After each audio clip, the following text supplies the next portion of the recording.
রোজা রেখে টেলিভিশন দেখা যাবে কিনা ভাই?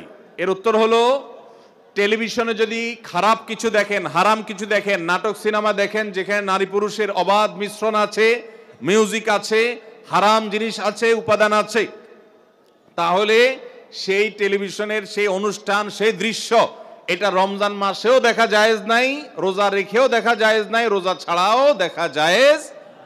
যেটা রোজার বাইরে দেখা জায়েজ আছে সেটা রোজা রেখেও দেখা জায়েজ আছে, যেটার বাইরে দেখা জায়েজ নাই সেটা রোজা রেখে দেখা জায়েজ নাই, সর্বাবস্থায় হারাম।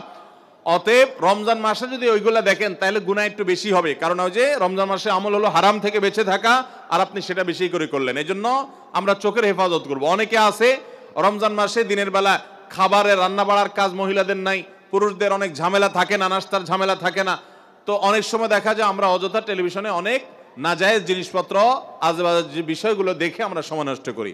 আল্লাহ আমাদেরকে হারাম থেকে বেঁচে থাকার তৌফিক দান করুন।